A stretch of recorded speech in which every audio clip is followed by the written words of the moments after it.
On the night of my father's death anniversary, my fiancé drugged me and sent me to the bed of my father's killer, just to trade me for his childhood sweetheart. I begged him to save me, but he rejected me coldly. Do you know how important a woman's reputation and purity is to her? You're both women. Can't you understand that? I'll still marry you afterward.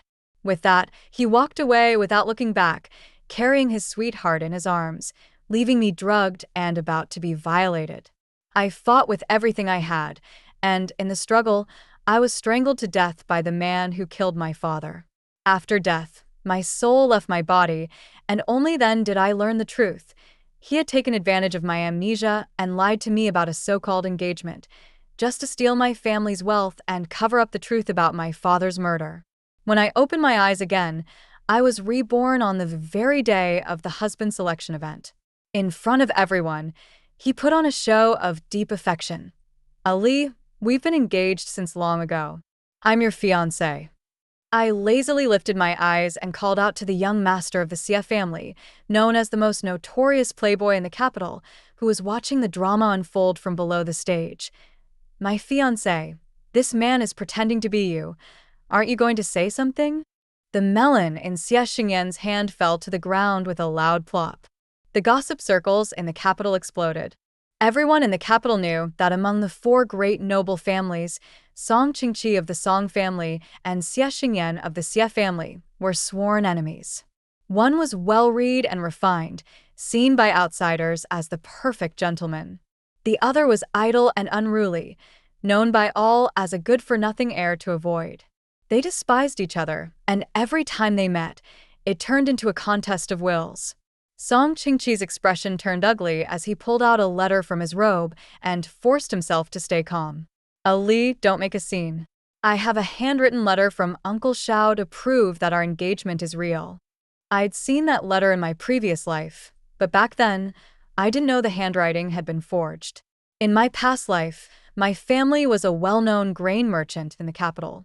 My mother passed away from illness when I was 4, and when I was 16, my father and 18 servants mysteriously disappeared in Heishui City. After a long and fruitless investigation, the authorities declared them dead. As the only daughter, I inherited a massive fortune and business. 3 years later, a sudden flood struck Heishui City. I brought grain to provide disaster relief, but on my way back to the capital, I was robbed and fell off a cliff during the struggle. When I woke up, Song Qingqi was at my side, claiming he had saved me, and that due to a head injury, I had lost part of my memory. That year, I was about to turn 20. I had no intention of getting married, but the law stated that any woman still unmarried by 20 would be assigned a husband by the authorities. If she refused, she could be punished. On the surface, it was about ensuring marriages for women, but in truth, it forced them to marry men who otherwise couldn't find wives. As a merchant's daughter, I couldn't change the law, but I didn't want to be randomly married off either, so I decided to hold a public husband selection event. On the day of the event, Song Qingqi suddenly produced that so-called handwritten letter in front of everyone, claiming my father had privately arranged an engagement between us.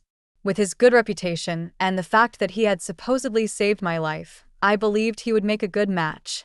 He had beautiful calligraphy that everyone admired, and when it came to forging handwriting, he could mimic others so well it was nearly impossible to tell it was fake. Even the robbers who attacked me had been sent by him. The Song family was already in decline. As the eldest son and heir, Song Qingqi desperately needed financial support to maintain their family's elite status. My family, though lacking political power, controlled the grain trade and had more silver than we could spend. As for drugging me and sending me to another man's bed to exchange me for his childhood sweetheart, that was true. Destroying my reputation so I'd have no choice but to marry him, that was true too. In my past life, I was deceived. Now that I saw him using the same old tricks again, I swallowed my disgust and hinted, I've heard that young Master Song is skilled in calligraphy. Surely forging someone else's handwriting isn't a challenge for you.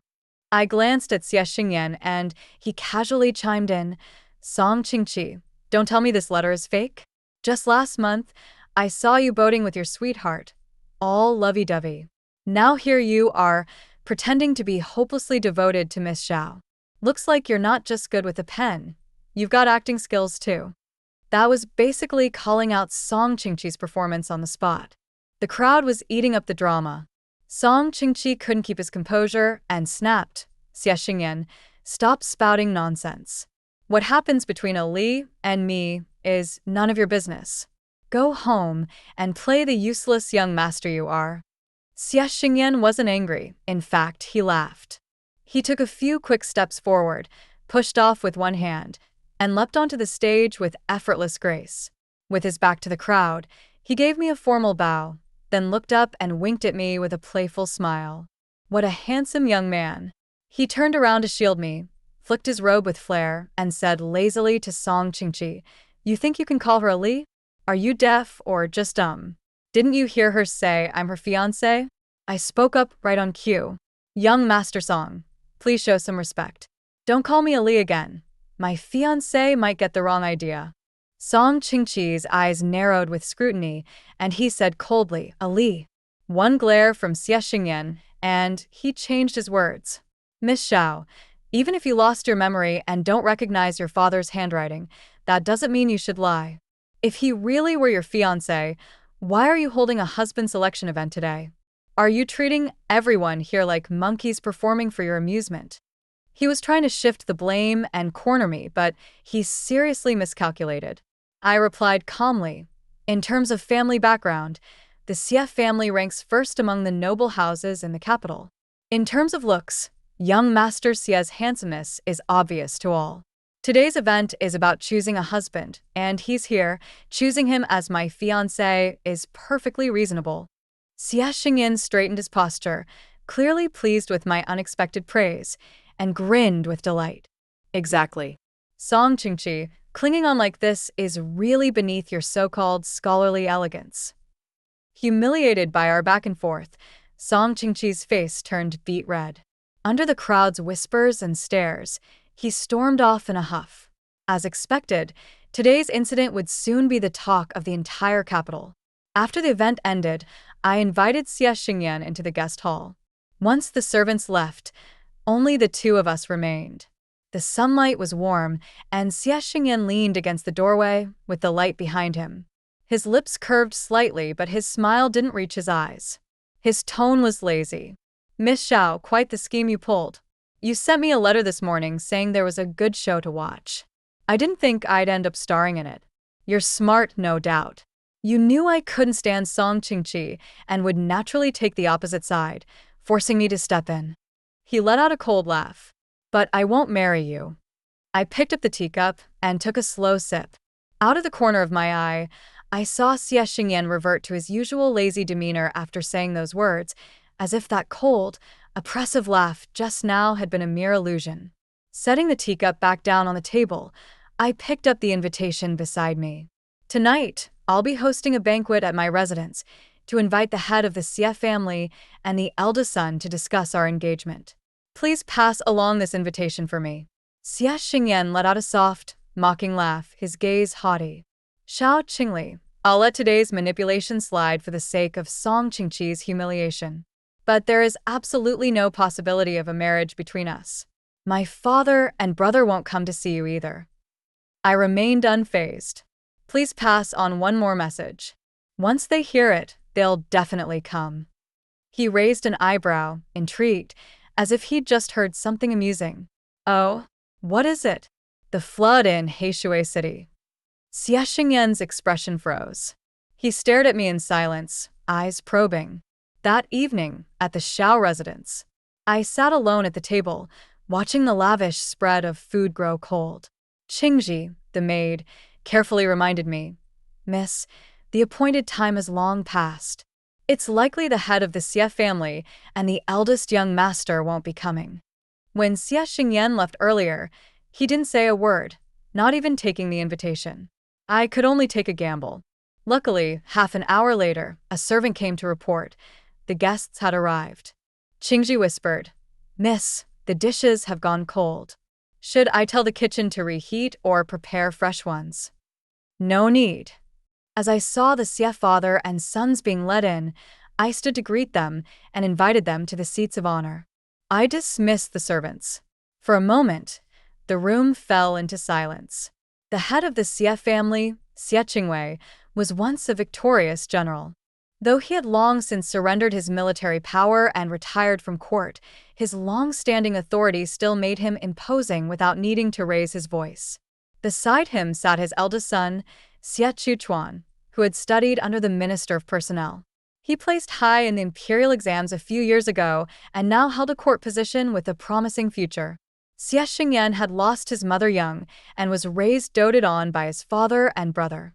Now that I had used him, the discontent in the eyes of these two men was plain as day. Eventually, Xie Qingwei got straight to the point. About the flood in Heishui City, what do you want to say? I glanced at the eldest son, then addressed Xie Qingwei. A month ago, continuous heavy rains in Heishui City triggered a mountain flood. Farmers' homes were destroyed, crops ruined. A whole year's hard work was wiped out. Yet the Imperial relief efforts have been completely ineffective. Xie Qingwei stayed silent. Xie Chuchuan picked up the conversation. Impossible. The court already allocated disaster relief funds. Some were given to local officials for reconstruction and supplies. The rest distributed directly to victims as housing compensation. The funds were indeed allocated. But, eldest young master, do you know how the local officials handled it? I quickly recalled what I had seen and heard in my previous life in Heishui City. Let's talk about the housing compensation first. The officials required farmers to sign over their property and farmland deeds before they could receive the relief money. Without land, they couldn't rebuild. But the money wasn't enough to buy property in town. Isn't this just a way to buy up farmland dirt cheap? And without land, how are farmers supposed to survive next year? If they want to keep farming, they'll have to rent land from the government. But if they don't sign, how will they make it through this year? So, should they take the money or not? Xie Chuchuan slammed the table in anger. Outrageous. Xie Qingwei's face grew solemn. Go on. I steadied my emotions and continued. Next is reconstruction. After the flood, mud had to be cleared from homes and roads. The officials had their own relatives buy ox carts and hire laborers, then took over the entire cleanup job. They charged by the day. What could be done in one day was dragged out over 3, just to squeeze more money from the budget. And that was just the mud. There's so much more to do after a disaster. How could progress not be delayed? And as for the relief supplies, take grain for example. Heishui City is known for producing rice, and the city granaries had no shortage. By law, the grain should have been distributed immediately to the victims, which would have solved at least half the problem. But just then, the granary mysteriously caught fire. Too much of a coincidence, don't you think? Was the grain actually destroyed in the fire, or had it never been there to begin with? If it's the latter, then where did it go? The court never investigated. Instead, they gave the officials more money to buy grain. Merchants also donated grain, but the officials demanded it all be handed over to them for centralized distribution. On the books, they wrote that this donated grain was purchased and then delayed or reduced the actual distribution using all kinds of excuses. So, the silver meant for grain relief went straight into the pockets of those corrupt officials. I stopped. The Xie father and son sat in long, heavy silence. After a while, Xie Qingwei finally asked, "How did you learn all this?" The Xiao family are grain merchants. Delivering grain for disaster relief is our duty. I heard all this directly from the victims while I was in Heishui City, and I saw it with my own eyes. Not a word of it is false. Xie Qingwei stared at me. Why are you telling us this? The court officials sent to supervise the relief efforts knew the truth, but turned a blind eye, because the magistrate of Heishui City is a relative of the Prime Minister. His Majesty only seeks immortality and ignores state affairs. The Prime Minister holds all the real power. Other officials fear offending him, so they avoid getting involved. But General, you're not afraid. Xie Qingwei snorted. I've already retired. I have no business with the court. I stood and poured him a cup of wine, holding it out with both hands. You may have retired, General, but you still care about the people. Otherwise, you wouldn't have come here tonight. He didn't take the wine. I remained in that respectful posture, unmoving. Then he asked again, "Are you really doing this only for the people?" I knelt and bowed my head. Yes, I care for the people. But I also have a personal motive. During this flood, 18 bodies were swept down from the mountains. One of them wore clothes I had sewn by hand for my father, made of special fabric that doesn't rot over time. The jade pendant at the waist also belonged to him. These 18 bodies were the very same people who mysteriously vanished 3 years ago, my father and his attendants. I had someone examine them. They were injured by blades and blunt weapons. The fatal wounds were man-made. But by the next day, the bodies were gone. I went to the local authorities, but they refused to reopen the case, calling it long since closed. I clenched my fists in anger. All of this is tied to the current Prime Minister. Do you have proof? In my previous life, after I died, my spirit followed Song Qingqi and learned that the mastermind behind everything was indeed the Prime Minister. But I had no evidence. And no one would believe a tale of rebirth. I don't. But I beg you, General, help me seek justice for those 18 lives. Head bowed. I couldn't see their expressions. The hands holding the wine trembled in silence. Finally, he took the wine and downed it in one gulp. Very well. I'll handle the Heishui city disaster. As for your father, I'll send someone to investigate. Then his tone shifted. But marrying my son? Absolutely not. I won't hold you accountable for using him today, but that's where this ends. I had to bind myself to the Xie family. In business, I couldn't beat the officials. Song Qingqi had backed off for now, but he and the man behind him wouldn't stop here. Right now, I needed to prove my worth to Xie Qingwei. My one advantage as someone reborn was foreknowledge. I stood and bowed deeply, raising my eyes to meet his.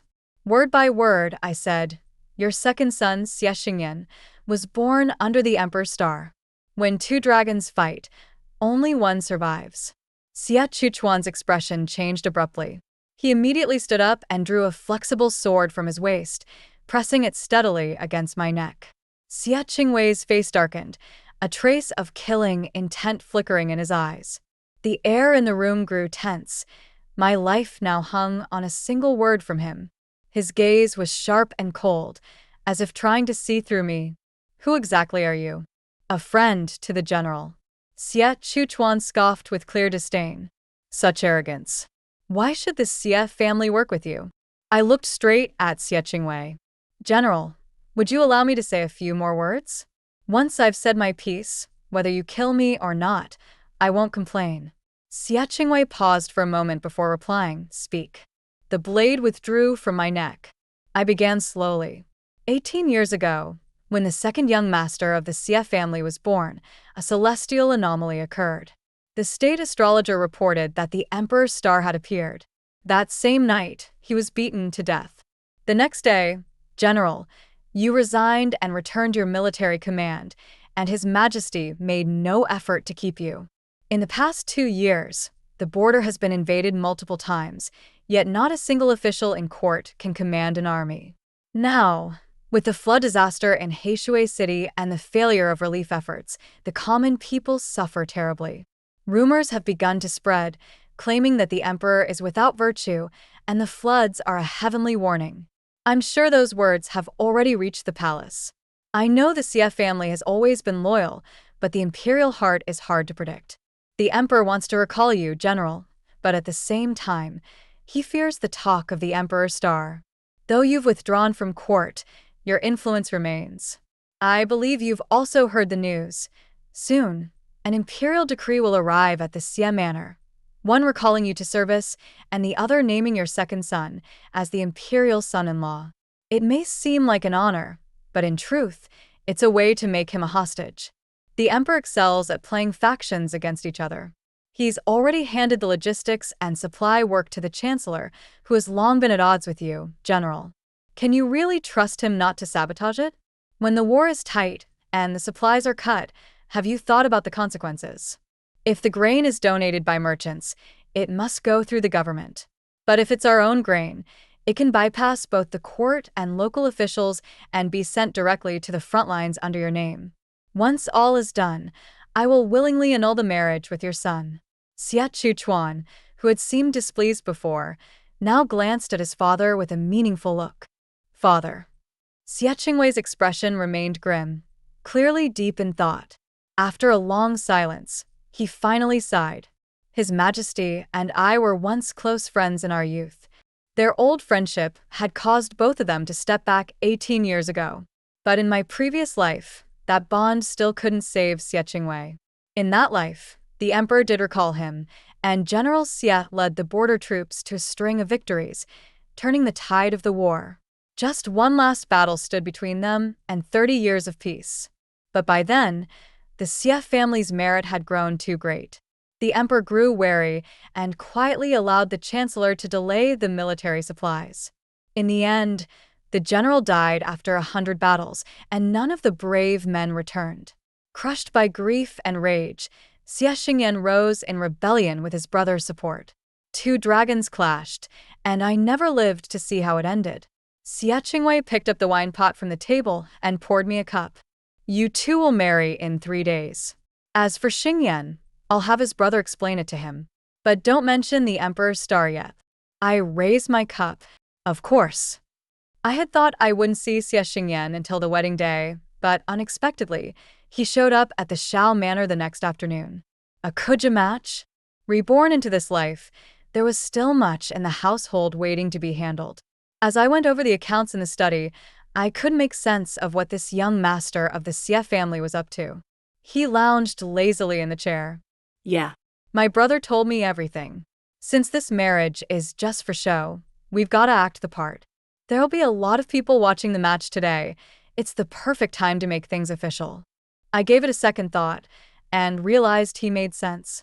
So I changed clothes and went with him, only to find that Song Qingqi was there too, playing as the striker for one of the competing teams.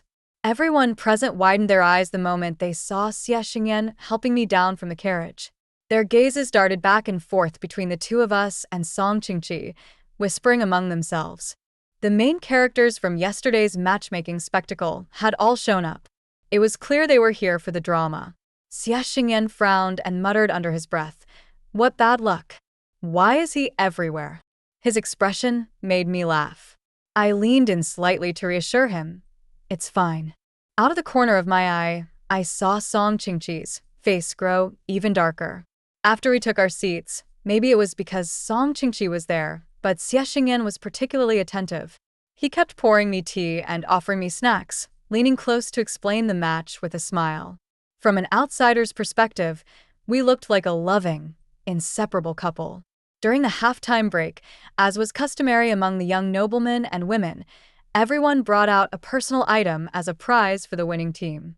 When it was our turn, Xie Xingyan only needed to present something of his own. But unexpectedly, Song Qingqi turned toward me and loudly said, "I'd like to ask Miss Xiao for a token." All at once, every gaze in the crowd landed on me. He continued, "If I win, I'd like to ask for the jade pendant Miss Xiao wears at her waist." If it had been any other item, it might not have mattered. But a personal jade pendant? That was far too suggestive. If I refused, it would make me seem evasive. If I agreed, people would start talking. This was clearly a deliberate attempt to make our relationship appear ambiguous. As I hesitated, Xie Xingyan tilted his head toward me, but his words were meant for everyone present. "Ali, it's been ages since I last played Kuju. Let me play a match for you today, how about that? If I win, I want that pendant too." Then he leaned close and whispered in my ear, "Don't worry, he won't be getting your jade." I gave him a dazzling smile, unfastened the pendant from my waist, and placed it in the tray, never once sparing Song Qingqi a glance. Soon, the second half of the match began. I fixed my gaze on Xie Xingyan on the field, but my thoughts wandered. Though Xie Qingwei had agreed to help investigate my father's murder, I needed to find more information myself. What exactly had happened in Heishui City all those years ago? Why would the Prime Minister target a mere grain merchant? In my previous life, all I knew as a wandering spirit was that the Prime Minister was involved. But there were too many unanswered questions, and I needed evidence. It seemed that after the wedding, I would have to return to Heishui City once more. A loud cheer from the crowd brought me back to the present. Xie Xingyan had scored another goal and glanced over in my direction, his smile bold and brilliant. I clapped politely, reminding myself to take things one step at a time, and refocused on the match. In the afternoon sunlight, the young and strikingly handsome Xie Xingyan commanded the attention of nearly everyone present. No doubt, more than a few noble ladies were secretly smitten. The incense burned out, the gong sounded, Xie Xingyan had won. He tied my jade pendant to his belt, gave Song Qingqi a pointed glance, and strode toward me with a confident grin. His forehead was damp with sweat, his eyes clear and bright. I said I'd win, and I did. I handed him a handkerchief. "Wipe off your sweat." But he shook his head, leaned forward, and said, "I want Ali to do it." His eyes hinted at something. Someone was watching. I smiled calmly and did as he asked. Someone in the crowd sighed with envy. Young Master Xie and Miss Xiao are such a perfect couple. Xie Xingyan followed up smoothly. In a few days, Ali and I will be getting married. Everyone's invited to come drink our wedding wine. Amid the chorus of congratulations, Xie Xingyan took my hand and helped me onto the carriage. Inside, with only the two of us, he immediately let go and straightened up, his tone serious. "Xiao Qingli, everything just now was part of the act. Don't go falling for me." I couldn't help but laugh. That's my line. Xie Xingyan let out a light snort and didn't say much else. The rest of the journey passed in silence, both of us lost in our own thoughts. After the Kuju match and with the Xie family making lavish preparations for the wedding, news of my impending marriage to Xie Xingyan had spread like wildfire across the capital. But on the very day of the wedding, just as we were about to bow before the ancestral tablets, two imperial decrees arrived at the Xie residence, one after the other. The first imperial edict reinstated Xie Qingwei as the great general of Jinyuan, ordering him to set out for the border tomorrow to assume command. The second edict granted the title of Marquis to Xie Xingyan, the younger son of the Xie family, along with a court salary. A Marquis title without military merit, this shocked everyone present. If the court truly wished to promote someone from the Xie family, it should have been the eldest son, Xie Chuchuan, who held an official post at court, not Xie Xingyan, whose reputation was that of a notorious playboy. Xie Qingwei immediately declined. "My son has neither battle achievements nor any meritorious service. I beg His Majesty to rescind the Marquis title." The eunuch who delivered the decree raised his sharp voice and replied, "On this joyous occasion, may I remind the general that His Majesty's gracious will cannot be taken back." The message was clear. The Marquis title was set in stone. The emperor's fear of the Xie family ran deep. Seeing that the plan to recruit a royal consort had failed, he now sought to destroy with favor, granting unearned titles to provoke resentment and suspicion. No matter how reluctant, as subjects, the Xie family could only accept. Though this incident disrupted the ceremony, the wedding had to proceed. After the bowing rites, I was sent into the bridal chamber. After dismissing the maidservants, I lifted the veil myself. To his credit, Xie Xingyan had thoughtfully prepared a table of food and wine. The wedding process had been long and exhausting.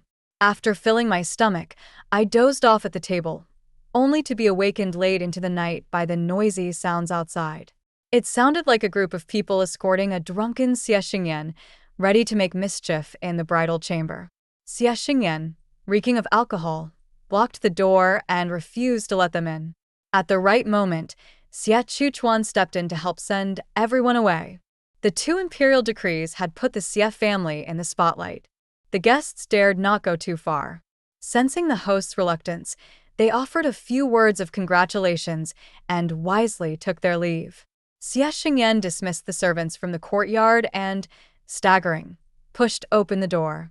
He shut it behind him with drunken eyes, but as soon as he turned around, the drunkenness vanished completely. Not a trace of it remained. I couldn't help but laugh. Quite the performance, my Lord Marquis. He scowled at my words, clearly displeased. The Emperor really pulled a dirty trick with this one. "So, what do you plan to do?" He dragged a chair closer and lowered his voice. I think something's off with my father and brother lately. I lifted a cup of wine to my lips and looked away. What makes you say that? The morning before last, father was summoned to the palace and didn't return until dusk. After that, he stayed in the study with my brother late into the night, not even coming out for dinner. Yesterday, after attending court, my brother received the decree. He said he'd be heading to Heishui City to oversee disaster relief after the wedding. My mind stirred, but I kept a calm expression. And what's strange about that? He frowned. After the flood in Heishui, my brother had volunteered to go supervise the relief efforts, but his request had never been approved. Why would the court suddenly agree now? And then, right after I was granted the marquis title today, father pulled me aside and told me that after the wedding, I should go with my brother to Heishui City, that I should listen to him and follow his lead. He gave me all kinds of instructions, like he was preparing me for something. It's just not normal. It seemed Xie Qingwei must have made some sort of deal with the emperor a few days ago, which allowed Xie Chuchuan to be sent to Heishui City for disaster relief. But the emperor unexpectedly granted Xie Xingyan a marquis title today. This sudden promotion revealed that the emperor's intentions were still dangerous. Xie Qingwei clearly wanted to protect Xie Xingyan by having him accompany his elder brother, placing him under his protection. I tried to comfort him. Your father and brother would never harm you. With this marquis title freshly issued, it's actually not a bad idea to leave the capital for a while. I'll go with you. He looked at me oddly and reminded, Xiao Qingli, we only faked this marriage. Why would you go with me? I shot him a look. What are you thinking? I was already planning to return to Heishui. First, to donate grain for the disaster, and second, to investigate my father's death. Xie Xingyan fell silent, caught off guard. The atmosphere between us grew a little tense, the room so quiet we could hear the red candles flickering. Seeing it was getting late, I spoke up to send him away. You should go. Time to rest. I'm sleeping in here tonight. This time, it was my turn to be shocked. What? Xie Xingyan explained calmly. The eunuch who delivered the decree is also staying in the residence tonight. It might raise suspicion if we sleep in separate rooms on our wedding night. I remained silent. He continued, You sleep on the bed, and I'll sleep on the couch over there. He emphasized again, Don't worry, I'm not interested in you. After saying this, he walked over to the couch, turned his back to me, and lay down fully clothed. I stared at his back, amused and irritated. This man was really self-absorbed. The next day, Xie Qingwei set off for the border. Before he left, he called me aside for a few words of advice. Finally, I couldn't hold back and asked, General, are you still not planning to tell second young master about the emperor's decree? Xie Qingwei looked at his two sons in the distance. Let him live without worry, for a little longer. I've promised His Majesty that I won't return to the capital after I go to the border. I was startled. Do the two young masters know? Chuchuan knows. He will protect his younger brother, he replied. Then, looking at me, he added, As for your father, Chuchuan will handle it. Xingyan, though he's a bit of a wastrel, his heart isn't bad. If he's ever in trouble, I hope the Xiao family can help him. Rest assured, General. Xie Qingwei mounted his horse, unwilling to linger, and left for his battlefield. Xie Xingyan walked up to me. What did my father just say to you? I glanced at the figure of Xie Qingwei in the distance. He told me to keep a good watch over you. Xie Xingyan, not fully convinced, asked, Is that all? I turned my head to look at him. Let's go. Pack your things. We leave for Heishui City tomorrow.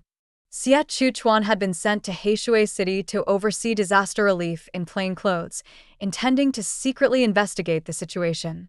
But when we arrived in the disaster-stricken area of Heishui City, the streets were lined with blooming flowers, a stark contrast to the devastated area I had seen in the past. Local officials were already waiting at the entrance, and Xie Chuchuan's face darkened in an instant. They not only knew we were coming, but also the exact time of our arrival. It seemed we had been followed the entire way. The officials took us on a tour of the post-disaster reconstruction efforts and visited the victims, all of it appearing completely flawless. Xie Chuchuan kept his expression neutral, but once we returned to our residence that evening, he called me over. I've already made arrangements with the officials for the grain donations. You can distribute them directly without going through them, he said. I bowed in thanks. That's perfect, he continued, but I need your help with something. Feel free to ask. As the Imperial envoy overseeing the disaster relief, the officials are wary of me, and the victims don't trust me. There are things I need you to help with, using the grain donations to visit the victims and get a true account of the situation. I smiled at him. That's exactly what I was planning to do. The next morning, as I was preparing to leave, Xia Xingyan followed behind. I ignored him, taking the maid Qingji and some servants, bringing the grain to distribute to the households and making sure Qingji prepared some extra sugar to give to the children of the farmers. At first, the officials sent someone to follow us, but just as I was wondering how to shake them off, Xia Xingyan suddenly walked up to the official. His title as Marquis came in handy at that moment. Xia Xingyan found an excuse to send the official away, then turned to look at me with a glimmer of triumph in his eyes. I pretended not to notice, but out of the corner of my eye, I could see he looked somewhat frustrated. I leaned over and handed him a piece of candy, whispering, "Well done." Xia Xingyan froze for a moment before giving the candy to the child of the farmer. Though his tone was dissatisfied, his eyes were full of amusement. "Do you take me for a child?" The farmer's grandmother, seeing this, remarked, "The lady and your young master must have a very close relationship." Xia Xingyan and I exchanged a glance, then quickly looked away, feeling somewhat awkward, but not knowing how to respond. Noticing the flowers on the side of the road, I changed the subject. "Grandmother, when were these flowers planted?" The farmer's little grandson answered, "They were planted just a few days ago." "Aren't they beautiful?" The grandmother's expression changed. She pulled the child aside. "Xiao Bao, don't talk nonsense." Xiao Bao retorted, "I'm not talking nonsense. They planted flowers and even fixed up the house." The grandmother was about to stop him, but I gave Xia Xingyan a signal. He picked up the child and playfully asked, "Xiao Bao, who are they?" "The officials and the person who came with you earlier. But they're really fierce." The grandmother fell silent. I softly asked, "Grandmother, is there something you can't say? You can tell us." Her face turned pale. "Will it even matter if I speak up?" Xia Xingyan patted his chest. "My brother is the Imperial envoy sent by the court to supervise the disaster relief. Of course it matters." The grandmother showed no emotion. Before him, there were more than one high-ranking officials who came. "What difference does it make?" I looked at her. The flowers that were planted suddenly, and the houses that were repaired on the spot. It's different. It shows that the officials still fear the Imperial envoy, doesn't it? Xiao Bao, confused, praised, "That big brother just chased away the really fierce person. That means he's really strong." Xia Xingyan lifted him onto his shoulders and teased, "Big brother's older brother is even stronger. No one dares to bully our Xiao Bao and grandma." Xiao Bao giggled, and the grandmother, trembling, took the teapot from the table. "Come, sit and have some tea. I'll tell you everything." Qingji took Xiao Bao to play outside in the yard, and the servants continued distributing the remaining grain to the other farmers. The grandmother told us about the series of actions taken by the officials after the flood, which largely matched the story I had told Xia Xingyan about his father and brother. But after Xie Chuchuan was sent to Heishui City, the local officials knew his methods, so they put on a show to appease him. They also forced the victims to cooperate with the charade. The victims we visited the day before had all been coached in advance on what to say and what not to say. It was all under their control. Once we left, things would return to how they had always been. The grandmother sighed. "Corrupt officials in power, the people are suffering. The few good officials who care for the people are being pushed aside." I asked, "Who is the good official you're talking about?" "Master Tian Hengzhong. It's a pity. He had only been in office for a year. Not long after the flood, he was dismissed." I made a mental note of the name. As the sky grew darker, I curiously asked, "Where are Xiao Bao's parents? Why haven't they come back?" "They're dead." His father didn't want to sign the house and land sale contracts, so he went to the courthouse to ask for an explanation. On his way home, he was beaten to death, and his body was fed to wild dogs. His mother tried to seek justice for her husband at the courthouse, but she was humiliated and ended up jumping into the river. The grandmother said this calmly, a kind of peace that came after despair, a numbness from the years of suffering. Xie Xingyan slammed the table in anger. Is there no law left? Xiao Bao, who had been playing in the yard, looked up at the sound. I tugged at Xie Xingyan's sleeve, signaling him to calm down, and whispered, Does Xiao Bao know? The grandmother looked at her grandson in the yard, her eyes moistening. I didn't tell him. I lied to him, saying his parents went to a nearby town to work. I looked at the elderly woman, unsure of what to say to comfort her, but found myself speechless. As we were about to leave, Xie Xingyan gave all the silver he had on him to the grandmother. I stood at the door, watching Xiao Bao, who was playing with small stones in the yard. Suddenly, he looked up at me. That one glance made my heart skip a beat. He had known all along that his parents were dead. He just didn't want to let his grandmother suffer. On the way back, Xie Xingyan was unusually quiet, and after arriving at the residence, he locked himself in his room. At dinner time, Qingji asked, Madam, do you need me to call the Marquis again? I shook my head. No need. Just have the kitchen prepare some snacks and take them to him.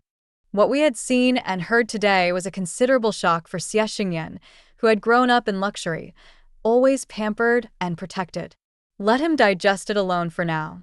After dinner, I waited in the front hall for Xie Chuchuan to return.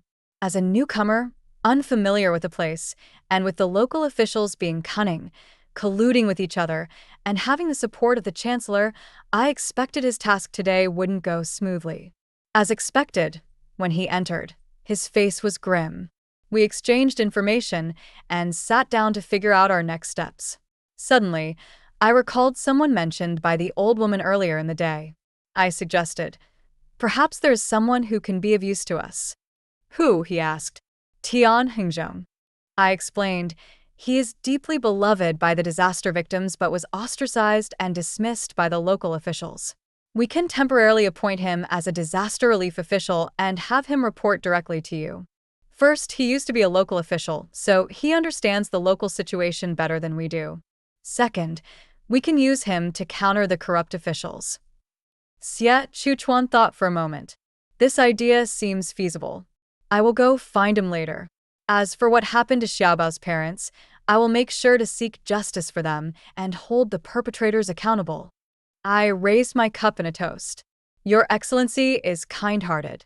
I thank you on behalf of Xiaobao and the old woman. Xie Chuchuan averted his gaze. Privately, you can call me Big Brother when you're with Xingyan. I smiled. Big Brother. By the way, where's Xingyan? He went to his room after returning from the old woman's house in the evening and hasn't come out since. Xie Chuchuan sighed lightly. He should see the hardships of the world. I didn't respond, instead shifting the topic to the disaster relief work. After some more planning, he went out to find Tian Hengzhong. In the following days, Xie Chuchuan and I worked separately. With Tian Hengzhong's help, disaster relief progressed more smoothly on his side. On my side, I continued using the donated grain as a cover to help Xie Xingyan engage with the common people and participate in the post-disaster reconstruction. Xie Xingyan became more mature and steady. The reckless image of the former, most pampered young master of the capital was nowhere to be seen. With his help, I was able to focus more on investigating my father's case. But unexpectedly, this investigation uncovered a secret behind the flood disaster. The matter begins with the recent post-disaster reconstruction. We discovered ores both in the homes of the victims and in the mud of the fields. I had seen similar ores in the place where my father's bones were found. At the time, I hadn't thought much about it, but now it seemed strange. Heishui City is known for rice farming, and I've never heard of nearby mountains with mines. Where did these ores come from? I sent for Tian Hengzhong, who arrived wearing simple robes, tall and thin, with sharp, bright eyes. This was my first time meeting him in person. Sorry for calling you here so late, Lord Tian, I said. Tian Hengzhong bowed. I should have come earlier to express my gratitude for your recommendation, madam. I invited him to sit. Please, you're too kind. I asked you to come because there's something I need your advice on. Please, madam, feel free to ask. I explained the ore situation in detail. Tian Hengzhong pondered for a moment. It is indeed strange. The court has prohibited private mining. If there are minerals nearby, the authorities should have reported it to the court. But during my tenure, I never heard anything about it. Are you familiar with the nearby mountains? I asked. He thought for a moment. In the past, during the winter farming off-season, the villagers would hunt in the mountains. I went with them a few times. A few years ago, the authorities suddenly declared that there were tigers and wild animals in the deep mountains, and they issued a ban on entering. The villagers were only allowed to work in the outer areas of the mountains, with severe penalties for violators. Has anyone seen these wild beasts? No. After the government issued the notice, the villagers stopped going into the mountains. This meant that no one really knew what was in the deep mountains. Could the ore be coming from there? It seemed we needed to avoid the authorities and explore the mountains ourselves. Could you find someone trustworthy to take me to the entrance of the restricted area? I asked. I only need to go as far as the entrance. Tian Hengzhong was surprised. I can, but why does Madam want to go into the mountains? I looked at him and, after a moment of hesitation, decided to tell him about my father's matter. I finished by asking, I hope you won't reveal this to the authorities. He stood up to leave. Don't worry, madam. I know someone who is reclusive and won't leak the news. He is familiar with the area. I'll go find him right away. After sending off Tian Hengzhong, I went back to my room to prepare the things I would need for the journey into the mountains. Qingji followed me. Madam, I want to go too. I waved my hand. No, you'll be staying here. The new batch of relief grain from the Xiao family is arriving, and you need to stay behind to organize its distribution. Qingji muttered. But. I pushed her out of the room. No buts. I'll leave markers along the way, and I won't get lost. Go to the kitchen and prepare some dry food for me. Just then, Xie Xingyan happened to pass by and glanced into the room. Are you preparing to go somewhere? Qingji answered quickly. Marquis, Madam is planning to go into the mountains alone tomorrow. Xie Xingyan looked at me in confusion, and I glared at Qingji before explaining about Tian Hengzhong. To my surprise, after hearing this, he said, I'll go with you. What for? What do you think? Although you don't want to make a big fuss and alert others, going alone into the deep mountains is still risky. Before I could respond, he continued, I know you're capable, but it's always safer with two people. Don't worry, I won't slow you down. Qingji cheered. Great.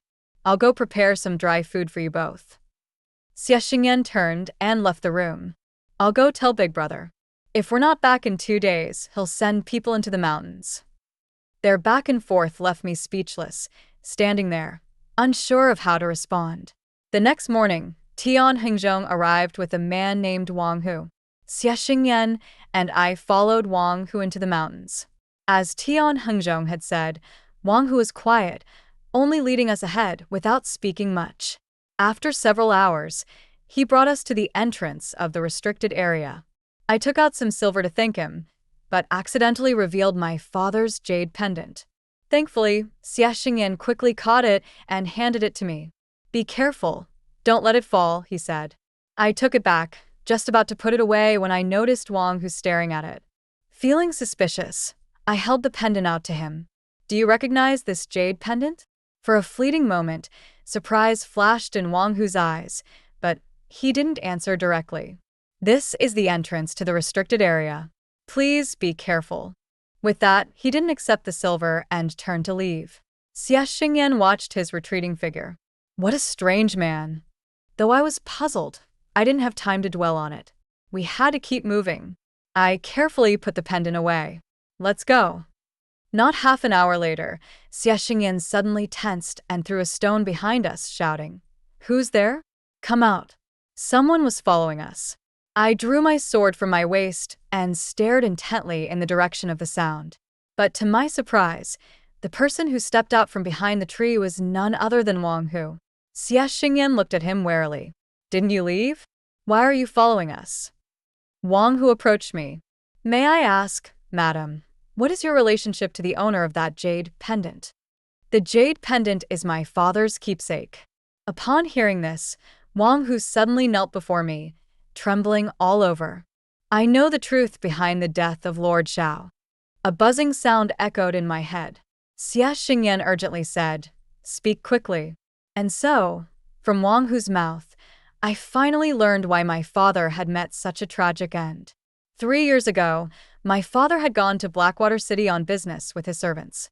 He enjoyed hunting, and when he saw that the local mountains were dense with forests, he hired a local hunter as a guide to hunt after finishing his business. The hunter was Wang Hu. That day, they had been hunting in the outer mountains, but while chasing a deer, they accidentally ventured deep into the restricted mountain area. Wang Hu had injured his foot during the hunt and lagged behind, unable to stop my father. However, since he had brought them here, he gritted his teeth and followed. When they heard sounds of arguing ahead, Wang Hu, curious, lay down quietly and crept closer. From a distance, he saw my father and his companions surrounded by a group of people, and beside them, there was a mine. Someone was illegally mining, which was a capital offense. Then, the group attacked. My father and his servants, a total of 18 people, were killed because they had accidentally discovered the crime. Wang Hu's first instinct was to go down the mountain to report to the authorities, but he saw officials among the group. Although they were in plain clothes, he couldn't mistake their faces. It dawned on him that these people were from the government, and the so-called mountain closure order was just a cover to conceal their illegal mining activities. Wang Hu lay hidden in the forest until nightfall and then hurriedly fled home. This incident became the deepest secret in his heart. Why are you willing to tell me now? I asked, my voice hoarse, my fingers trembling slightly. Xie Xingyan held my hand, his palm warm against mine, silently offering comfort. Wang Hu, still kneeling, choked on his words. I didn't know your relationship with Lord Xiao before, but when I saw the jade pendant, I recognized it. I had seen it on Lord Zhao's waist before. But I've felt guilty ever since and couldn't face you, so I dared not ask and just followed you from a distance. But when I thought of how you've been personally involved in the grain donations and disaster relief, and even Lord Tian admires you, I realized that if I didn't speak now, I would truly be unworthy of being called a man. I closed my eyes and swallowed my tears. Xie Xingyan asked, Would you be willing to testify? Wang Hu bowed his head heavily on the ground. I am willing. I composed myself and said, Take us to the mine. Wang Hu led us to the vicinity of the mine. From the outside, it appeared to have collapsed, with people coming in and out for repairs and guards stationed nearby. I asked Wang Hu to take a look, and it seemed there were no officials in the group for now. Since Xie Chuchuan and Tian Hengzhong were currently focusing on the local government's disaster relief, it was likely the officials wouldn't have time to come up the mountain for a while. We walked around the area and found several more mines. I had been puzzled about why the flood in Blackwater City was so severe this time. Now I understood the reason. Unrestricted mining had caused immense damage to the mountains, speeding up soil erosion. With several days of continuous rainfall, it easily led to flash floods and landslides. These people were truly devoid of conscience. At this moment, the enemy outnumbered us, so after discussing with Xie Xingyan, we decided to return and consult Xie Chuchuan about the next steps. That night, after Xie Chuchuan heard our report, he was enraged and immediately ordered people to go up the mountain. I stepped forward to advise him. Big brother, may I speak a few words? Please speak. Mining is a capital offense, and those who are seriously involved may implicate their entire clan. If there is no one backing them, local officials would not dare to take such risks. Don't forget, the head of the local government, Shan Haisher, is a relative of the Prime Minister. Xie Chuchuan stood up abruptly. Are you saying that the Prime Minister is involved in this? I thought for a moment and replied, whether he's involved, we'll find out. Without concrete evidence, Shan Haisher will likely clear himself and shift the blame to those beneath him. But if the truth comes to light, he will panic. So, We must capture the miners unexpectedly, and the mine should be publicly sealed. Shan Haisher, in his panic, will likely try to send a message to his backers. At that point, we can intercept the message along the main road back to the city and obtain direct evidence. The two Xie brothers stared at me in silence, and the atmosphere became a bit awkward. I smiled awkwardly. Of course, this is just my humble suggestion. The final decision should be up to Big Brother. Xie Xingyan's gaze was intense. Ali is right. This is a good plan. Xie Chuchuan continued. We'll do it your way. I'm just glad you're on our side. He couldn't resist teasing. Xingyan, you're so lucky. Xie Xingyan didn't refute him, but I could feel my face heat up. Big Brother is just joking. Xie Chuchuan laughed heartily and went out to make arrangements, leaving me alone with Xie Xingyan as the night grew late. You. We spoke at the same time and instinctively averted our gazes. Xie Xingyan spoke first. I'll go help Big Brother. You should rest early. Without waiting for me to reply, he quickly left, his back carrying an air of hurried escape. Xie Chuchuan worked swiftly, catching Shan Haisher off guard. The informants soon reported that one of Shan Haishi's confidants had left the city, heading toward the capital. A few days later, we intercepted a letter from the capital, and as we expected, the mastermind behind the operation was indeed the Prime Minister. In the letter, he instructed Shan Haisher to find a scapegoat to clear himself, while the mines were to be reopened. Mining must continue. I'll immediately send someone to deliver this letter to the teacher. He can present it directly to the emperor, and I'll write another letter to explain everything in detail. Xie Chuchuan immediately began writing. With the help of Xie Chuchuan's teacher, who was a senior official in the Ministry of Personnel, we all believed that this time, the Prime Minister would not be able to escape responsibility. But in the end, the Imperial edict we received was completely unexpected. The Emperor issued an edict for the immediate execution of Shan Haisher, with Tian Hengzhong taking over his position. Xie Chuchuan was recognized for his contributions to disaster relief and was granted a reward in the capital 3 days later. However, there was no mention of the Prime Minister's response. I just received a letter from my teacher. The Emperor has decided to protect the Prime Minister this time, Xie Chuchuan said, unable to hide his disappointment. Xie Xingyan was furious. The Emperor is blind. He can't even tell who is loyal and who is treacherous. Xie Chuchuan spoke quietly. In the Emperor's eyes, loyalty and treachery are never judged from the perspective of the common people. The key is how the Emperor perceives it. I thought for a moment and then asked, Big Brother, is there a change in the capital? Xie Chuchuan sighed deeply. My teacher said that father has earned great military achievements defending the frontier and is deeply loved by the people. His achievements have shaken the Emperor, who now feels threatened by him. In the Emperor's mind, he doesn't care about the conflict between the Xie family and the Prime Minister, but he can never allow the situation to tip too far in either direction. So, he protected the Prime Minister. The capital is about to change, and my teacher advised me not to return. Xie Xingyan asked, What are your plans, Big Brother? Xie Chuchuan looked at his younger brother, a look of reluctance in his eyes. I must return. Otherwise, it would be seen as defying the Emperor's command, and the Xie family will be at risk. But you can't return to the capital. Tomorrow, you must go to the frontier to join father. Xie Xingyan refused. I'll go back to the capital with you. Enough. Xie Chuchuan's anger flared, but he quickly softened his tone. Listen carefully to what I'm saying. The Emperor is likely going to move against the Xie family soon. In the capital, with my teacher's protection, I should be fine for now. But father is alone at the frontier, and you must go there to assist him. I quietly left the room and closed the door, leaving the two brothers to talk alone. Xie Chuchuan knew that once he returned to the capital, he would no longer be able to protect Xie Xingyan. Sending him far from the capital was the best option. That evening, Xie Xingyan knocked on my door. Can you talk with me? I followed him up to the roof. The moon hung in the sky, and we sat side by side in the evening breeze, surrounded by silence. After a long pause, he spoke. I've agreed to go to the frontier. I'll leave early tomorrow morning. I looked into the distance. Be careful on your journey. He hesitated. Then, what about us, what about you? I turned to look at him and interrupted. As long as the Shao family is around, there will be food for the soldiers at the frontier. He was momentarily stunned before turning his gaze away.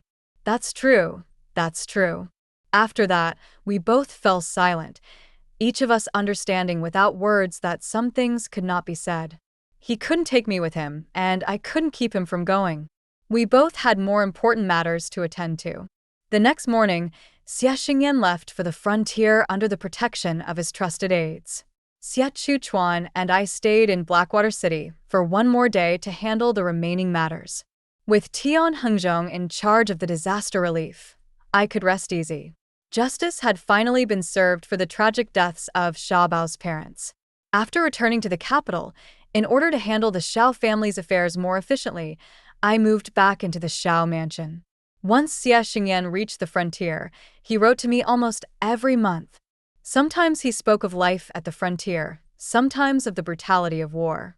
He never mentioned waiting for me, but at the end of each letter, he always wrote, "Ali, your jade pendant is my talisman."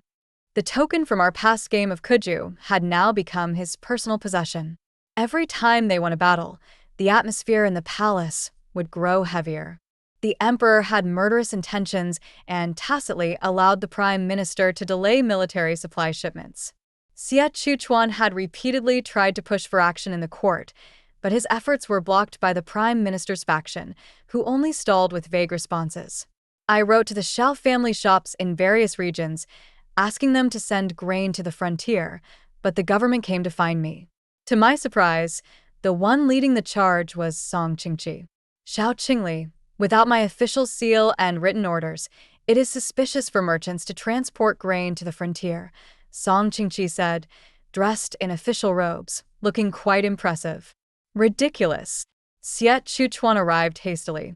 "Qingli is my sister-in-law, and she's sending food to her own family. Isn't that beyond your jurisdiction, Lord Song? The soldiers at the frontier are starving, and yet your department can't deliver the supplies on time. Instead, you find time to meddle in other people's affairs." Song Qingqi's expression froze, but he forced out, "Can two people eat that much?" I scoffed. "Lord Song, you're joking." The general, appreciating the soldiers' hard work, decided to share his own rations with them. "You, instead of being grateful, choose to turn this into an issue. Wouldn't that be ungrateful?"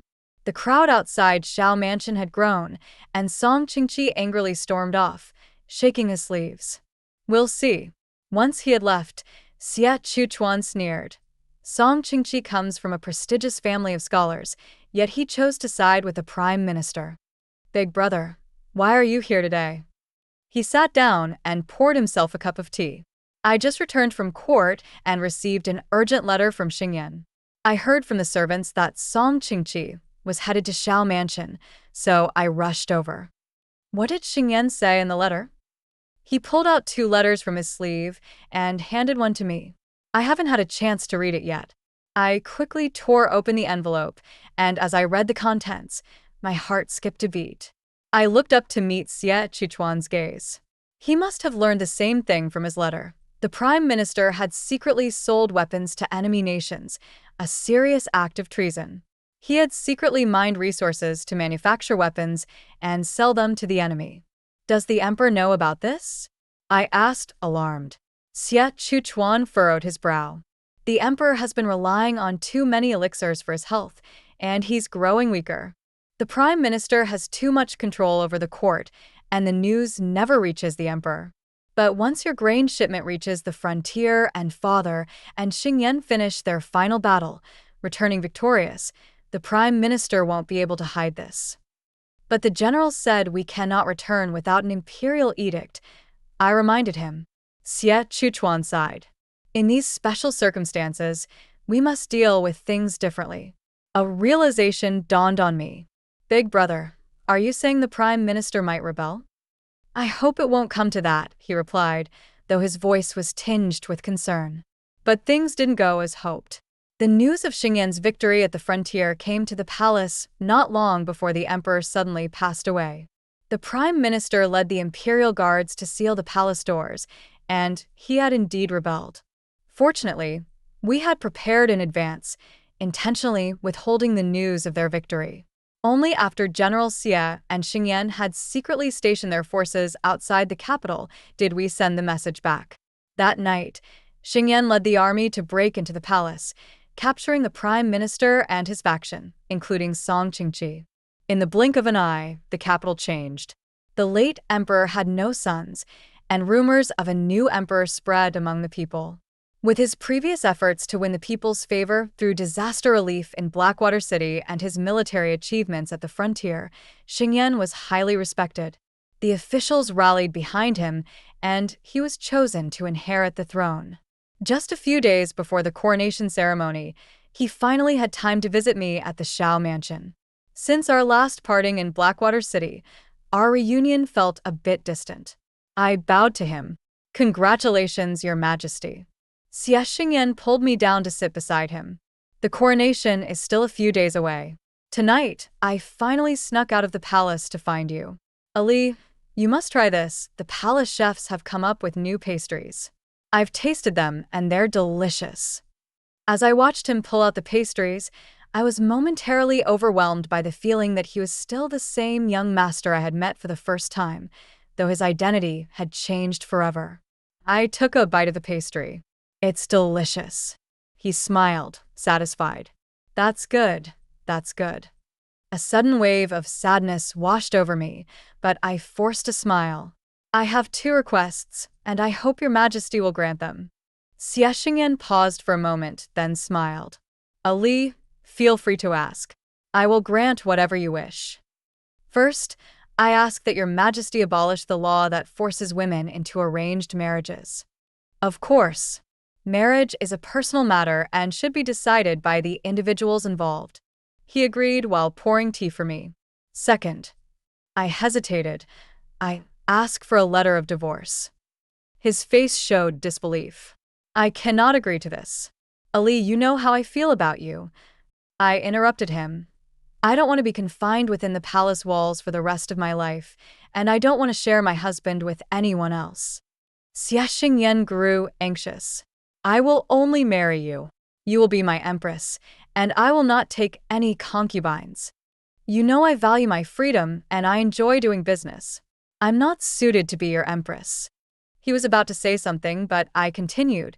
"You just said that marriage is a matter to be decided by the individuals involved. This is my wish, and I hope you will grant it." Xie Xingyan remained silent for a while, before giving a bitter smile. "Ali, you have such a heart." I smiled too. "You will be a wise ruler, Your Majesty." Fine. I agreed to your request. That night, we sat in silence, gazing at the moon for a long time. Later, I became the largest grain merchant in the nation, expanding my grain shops across the country. And Xingyan truly became a wise and just ruler. During his reign, the nation prospered, and the people lived in peace. The country remained stable, and the people were content. This was the best outcome. The end.